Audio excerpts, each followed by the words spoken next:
जी sir. जी, बात समझ आ रही है? इसी तरीके से आइटरेशन के 2 के ऊपर आप उसको रिपीट कर सकते हैं चीज़ को, ठीक है? We do the same thing, the values are there. तो ये प्रॉब्लम काफ़ी छोटी है, सिम्प्लीफाइड है, तो आइटरेशन के 3 के ऊपर आपके पास तकरीबन रिज़ल्ट आ जाता है। जहाँ जैसे यहाँ पे हमने केस के 2 के ऊपर अगर हमने वैल्यू कैलकुलेट की है, के 2 आइटरेशन पे हम कैलकुलेट करेंगे x3 की वैल्यू, तकरीबन 2 आइटरेशन में ये सॉल्यूशन आपके पास फाइंड आउट हो गया है। तो इस केस में जो आंसर आपके पास आ रहा है 1.0 डिग्री और जो आपके पास बस वोल्टेज है वो 0.9642, ठीक है? और जो एंगल है वो -0.1044। तो अगर इसका हम एरर एरर निकालेंगे डिफरेंस के जो प्रीवियस आइटरेशन में हमारे पास आंसर आया था उसका आंसर इसमें एरर कितना है, that is x3 minus x2। तो इसमें अगर आप ये देखें तो ये तीनों चीज चारों चीजें आपके पास जीरो आ रही हैं। तो this means you have the your answer would be this one। तो इस एक्सरसाइज को घर में प्रैक्टिस कीजिएगा, ये बहुत छोटी एक्सरसाइज है, ज़्यादा टाइम नहीं लेगी और आपके पास डायरेक्ट आंसर इसमें 2 आइटरेशन के ऊपर ही आ जाएगा। Other way around you can also right an algorithm, ठीक है? एल्गोरिथम मैंने यहाँ पे मैटलैब में लिखा हुआ है, सिंप्लीफाई है ये जो प्रोसीजर है आपके पास, जो भी मैंने मेंशन किया उसी को आप यूज़ करके यहाँ पे एल्गोरिथम को राइट अप कर सकते हैं। ओके, तो फॉर एग्जांपल ये एक्सरसाइज है 2 बस न्यूटन रेफरेंस मेथड की, ये वही एक्सरसाइज है जो मैंने अभी आपको करवाई। तो इसमें सबसे पहले हमने जो है एडमिटेंस मैट्रिक्स को रेफर किया है यहाँ पे। Okay, this the calculation are done in the per unit system, ठीक है? इसमें से दो जो वैल्यू है उसको मैंने स्प्लिट कर दिया, कंडक्टेंस की वैल्यू यानी कि real part and then imaginary part. तो कंडक्टेंस आ जाएगी, ससेप्टेंस आ जाएगी from this matrix starting from the initial condition, this is called a flat start. तो इसको जो पहला कॉलम है बस बार नंबर 1 को रिप्रेजेंट करता है एंड दैट इज रिप्रेजेंटेड, ये रिप्रेजेंट करता है बस बार नंबर 2 को। And we initialise the angles of the bus bar that is 0 and 0, ठीक है, इन रेडियन। जो मेरे पास जो वोल्टेज का वेक्टर आ जाएगा एक्स यू, ये डिपेंड करता है how you right the algorithm. Okay, x you उसमें वोल्टेज आपको इनिशियलाइज कर दिया, एन एक्स है क्योंकि ये जो वेरिएबल्स हैं दोनों अपडेट होंगे इन ईच आइटरेशन पे। उसके बाद हमारे पास 4 को लूप लगेगा, एक लूप है मेन लूप, ये टोटल नंबर ऑफ आइटरेशन को रिप्रेजेंट करता है। ओके, यहाँ पे मैं सिंप्लीफाई लूप इंप्लीमेंट किया कि सिंपल मैंने बता दिया कि मैक्सिमम 6 नंबर ऑफ आइटरेशन आप परफॉर्म करें, इसमें सोल्यूशन जो भी होगा 6 के बाद आपको प्रोवाइड कर दिया जाएगा। इसमें पॉसिबल है कि जो सोल्यूशन जो है सेकंड आइटरेशन के बाद ही आ जाए।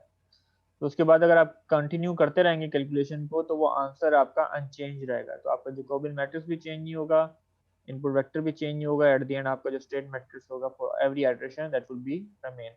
तो वो जो आइटरेशन होगी वो बेसिकली आपके लिए जाया जा रही है।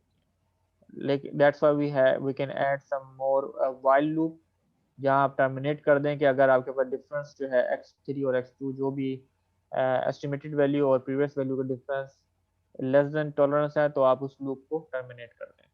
So you can do that.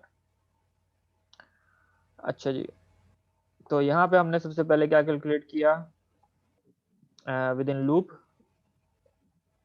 अगर आप देखें तो हम यहाँ कैलकुलेट कर रहे हैं power flow.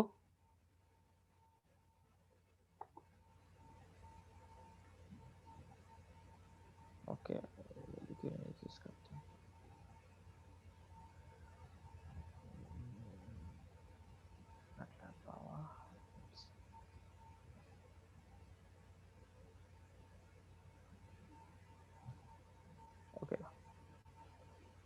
This is a function. अच्छा, इसमें हम वही चीज कैलकुलेट करें जो मैंने आपको पावर फ्लो की इक्वेशन बताई है पूरी की पूरी। ओके, उसका ये जी सिंप्लीफाई फार्मूला है जिसको हम यूज कर सकते हैं। ये वही इक्वेशन है जो यहाँ मैंने आपको शो की, P L and Q L की वैल्यू, ठीक है? इसके इनपुट्स हैं कि किस बस बार के ऊपर आपने इसको कैलकुलेट करना है। तो ये आप इंडेक्स बताते हैं, बस बार नंबर 1 कैलकुलेट करना है या 2 कैलकुलेट करना है। Argument should be the admittance value matrix, then the voltage vector and the angle vector.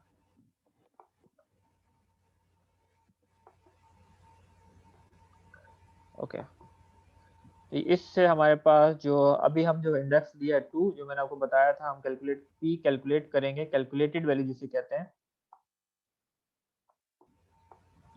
और यहाँ पे इंडेक्स है 2। 1 पे हमने इस वजह से कैलकुलेट नहीं करना क्योंकि वो एक सेलेक्ट बस है, तो जो लूप है उसके दरमियान हमें इसकी कैलकुलेशन की जरूरत नहीं है। तो इस फंक्शन से हम P2 एंड Q2 कैलकुलेट करेंगे, always calculated at the beginning of the loop. उसके बाद we formulate the vector x vector। इसमें अगर आप देखें ये वोल्टेज है बस बार नंबर 1 के ऊपर, ये एंगल है बस बार नंबर 1 के ऊपर, and then here is the voltage at bus bar number 2 and then this is the angle at the bus bar number 2। उसके बाद हम change in delta F x को फॉर्मुलेट करेंगे, ठीक है।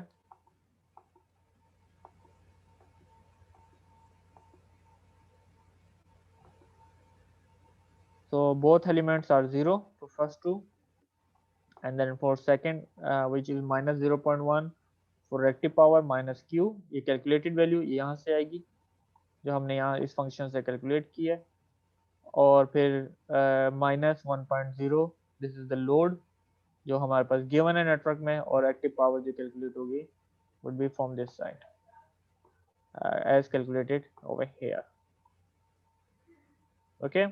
And then we have equations for Jacobian matrix, so these are the simplified equation matrices, values J33, J34 and J43, ये वही equation जो भी आपको हाईलाइट करके बताई। Q माइनस बी कॉलम की वेक्टर 2/2 से आप उसकी वैल्यू एक्सट्रैक्ट कर लें, बी मैट्रिक्स से एंड देन जी मैट्रिक्स से, and then here you can formulate Jacobian matrix. ये हमारे पास 1 है डायगोनल में वो slack buses, and then we have a zeros over here and here we are only updating these values, और ये value आपके पास यहाँ से आई है, okay. At the end then we have to calculate the change in the state variables। तो ये जो function है इसका मतलब ये होता है कि इसमें j की जो वैल्यू है वो इन्वर्स हो रही है एंड मल्टीप्लाई हो रही है JDFK से, ओके। यहाँ पे कोई क्वेश्चन है तो पूछें जी।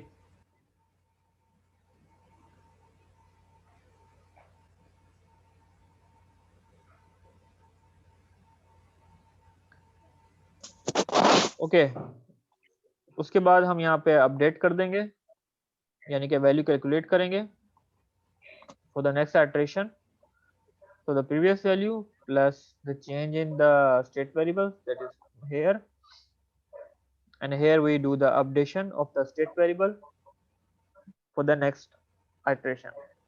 So then we will repeat this process and go back here।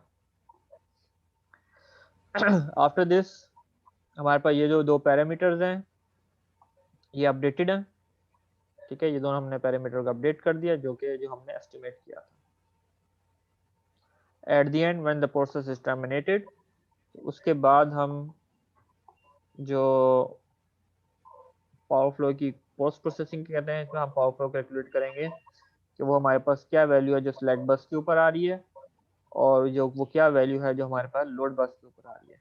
तो P2 और Q2 जो है वो value equivalent to the load होगी, that would be 100 megawatt and 0.1 megawatt, और यहाँ हमने देखना है कि यहाँ पे जो स्लैक बस है वो कितनी वैल्यू। ये जो चीज़ें हैं हम इसको कन्वर्ट कर रहे हैं पर यूनिट से एक्चुअल क्वांटिटी के अंदर, और ये चीज़ कैलकुलेट हो रही है, एंगल को हम कन्वर्ट कर रहे हैं इन डिग्री में।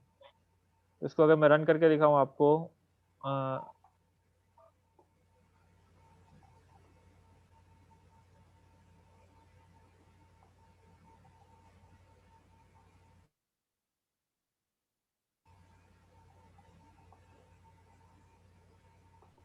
ठीक है, इसको अगर हम रन करें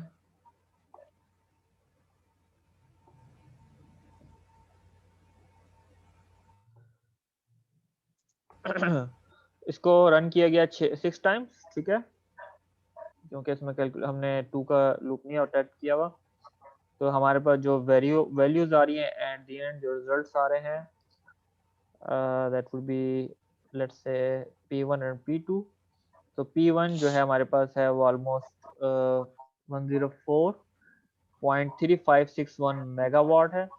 इसका मतलब है जो हमारा लोड है वो 100 मेगावाट का है, तो हमारे पास जो ट्रांसमिशन लॉसेज हैं, एक्टिव लॉसेज, वो कितने आ रहे हैं? तकरीबन वो आ रहे हैं 4.35 मेगावाट, ठीक है। इसी तरीके से जो P2 की वैल्यू अगर आप देखें, वैल्यू आ रही है आपके पास -100, लाइक दिस वन। तो आपके पास जो लोड है, लोड ओरिएंटेड, ये basically generator oriented sign convention है। तो माइनस साइन का मतलब that is consuming from the bus, the value जो हमने जो सेट की थी, जो हमारा लोड की value, that should be equal to that one, ठीक है। इसी तरीके से अगर Q2 की वैल्यू देखें, वो हमारे पास 10 मेगावाट आ रही है माइनस में। और अगर हम ये चेक करना चाहें जो ग्रिड है वो क्या कर रहा है, सप्लाई कर रहा है या इनफीड कर रहा है, तो उसकी वैल्यू बताएं। ये देखें -23.54, ये ग्रिड की वैल्यू। इससे क्या पता चल रहा है हमें?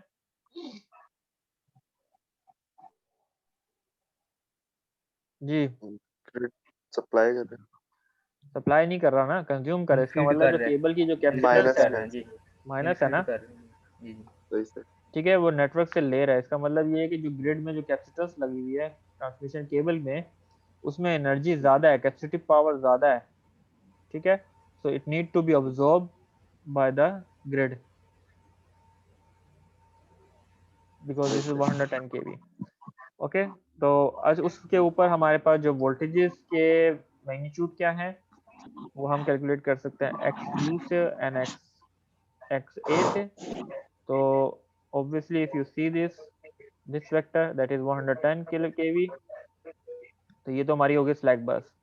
और जो लोड बस है उसके ऊपर है हमारे पास 106.0644 वैल्यू। तो ये एक्चुअल वैल्यू आ रही है लोड बस के ऊपर। और जो लोड एंगल है that would be equal to in degree -5.9816, okay.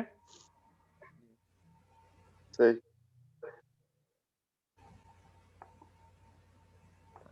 So this is how you can write an algorithm for any power flow analysis.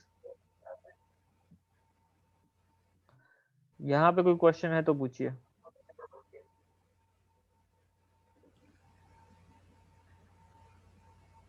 नहीं सर।